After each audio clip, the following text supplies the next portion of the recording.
If you're waiting to get your mindset right before you start, you are making a massive mistake. But here's the truth.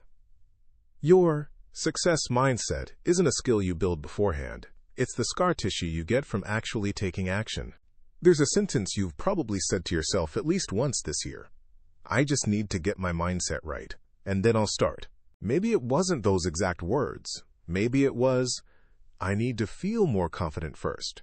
Or, once I believe in myself, I'll go for it. Or, I'm working on my mindset before I make the big move. I want you to notice something about that sentence. It has an order to it. Mindset first, action second. And that order feels so obviously true that almost nobody questions it. It's baked into how we talk about success. Get the mindset right, then the results follow. Fix what's happening in your head, then fix what's happening in your life. Here's the problem. That order is backwards.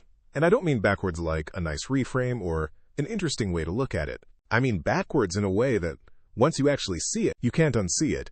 And it explains why you can consume years of motivational content and still feel exactly as stuck as the day you started. So let's start with the belief, because you need to see it clearly before we take it apart. The belief goes like this.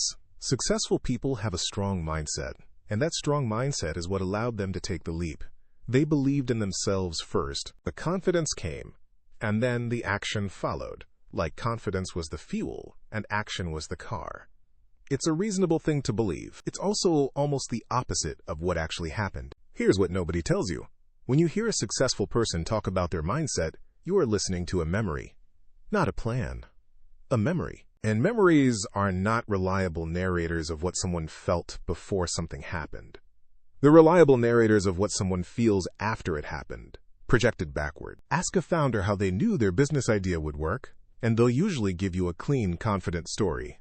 I just believed in it. But if you could go back in time and sit with that same person the night before they quit their job, the actual night, not the memory of it, you would almost never find calm certainty. You'd find someone lying awake, stomach in knots, running worst-case scenarios, wondering if they were about to ruin their life. The confidence they describe now didn't exist then. It was built after. And once it existed, their brain did what brains do. It rewrote the story so the confidence looked like it was there the whole time, quietly guiding them forward. That's not dishonesty, that's just how memory works. It compresses uncertainty into narrative. So if the confidence wasn't there first, where did it actually come from? This is the part that changes everything. What you call a success mindset is not a skill you built on purpose. It is not something you installed through a morning routine or a book or a series of affirmations said in the mirror.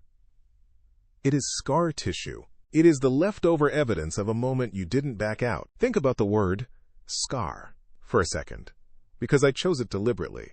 A scar doesn't form before the injury. A scar is what's left after the cut has already healed. You don't design a scar. You don't practice getting one. It appears as a consequence of something you survived.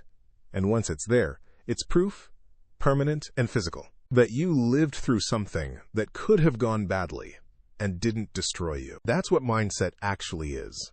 Not a plan you followed, a record of what you've already survived. And this is where the industry around success mindset quietly gets it backwards and profits from getting it backwards. Because if mindset is something you build before you act, then there's an entire category of content you can consume forever, feeling like you're making progress without ever having to do the uncomfortable thing. Watch another video, read another book, journal about your goals, visualize your future self. All of it feels like movement. None of it produces the one ingredient that actually builds the thing you're chasing: lived evidence. Let me make this concrete, because an idea like this is easy to nod along to and easy to forget 5 minutes later. So here's the receipts version. Picture someone about to make their first cold call. Doesn't matter what they're selling. Could be a product, could be their own resume, could be asking someone out. Phone in hand. Heart rate up, palms slightly damp. Every rehearsed sentence in their head suddenly sounds stupid. This is representative number 0. 0 calls made. 0 pieces of evidence about how it actually goes. Just imagination running the show. And imagination, when it's undefended by evidence, almost always defaults to worst case. Now picture that same person after 50 calls. Not 50 successful calls, just 50 calls. Some went fine. Some were awkward. A few were outright bad. Someone hung up. Someone was rude, someone laughed. But here's the thing. They're still standing. Nothing catastrophic happened. 50 times in a row, the thing their brain swore would be unbearable turned out to be survivable. Same person. Same fear response wired into the same nervous system. The fear didn't disappear. Ask them. And they, probably tell you call number 51 still has a flicker of nerves in it. What changed the fear? What changed is that the fear no longer has the only vote in the room. It, now sitting next to 50 data points that say, you did this before, and you, refine.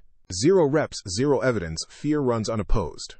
50 reps, 50 pieces of evidence, fear is present but outvoted. That's the whole mechanism. Not motivation, not belief, evidence. Your brain,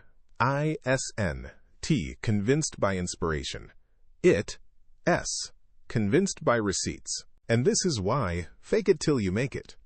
A phrase that gets mocked constantly for sounding shallow is actually one of the most accurate pieces of psychological advice that exists. Acting despite fear, dishonest. It saw you generate the receipts your brain is waiting for. You, not tricking yourself. You, refeeding your own evidence file a new entry, one it can, get any other way. Now here, where I want to gently turn this toward you. Because this really a video about cold calls. Somewhere in your life right now, there is a version of that phone call. Something you keep circling. A conversation you haven, had. A thing you haven, started. A version of yourself, you haven, tried on yet. Because you, waiting to feel ready first. And I want you to notice what you, actually been doing while you wait. If you're anything like most people who end up watching a video with this title, you've probably been consuming content like this one, hoping that eventually the right words will click something into place. And I need to say something slightly uncomfortable here. That habit, on its own, will not get you there. Not because this information isn't useful. It might genuinely help you see your situation differently. But understanding the mechanism is not the same as generating the evidence. You can know exactly how scar tissue forms and still have 0 scars, because you haven't taken the cut yet. This is the part nobody wants to hear, because it's more comfortable to believe the missing piece is out there in another video, another book, another framework. But the missing piece was never information. It's representative number 1. So let's close the loop on the metaphor, because I think it deserves to land clearly. You are not missing a skill. Skills are things you can study your way into. What you're missing is a scar. And scars don't come from study. They come from the cut and from surviving it. The confident version of you that you keep waiting to feel like doesn't exist yet. Not because you haven't found the right mindset content, but because you haven't lived the moment that leaves the mark. You don't need to fix your mindset before you make the call. Send the message. Start the thing. Ask for what you're worth. The mindset isn't a precondition. It's the leftover. It shows up after as proof of what you already survived, not before as permission to begin. So here's the only real takeaway, and it's simple enough to actually use today. Stop waiting for the scar to appear before you're willing to take the cut. Go get representative number 1. Everything you've been calling mindset is waiting for you on the other side of it.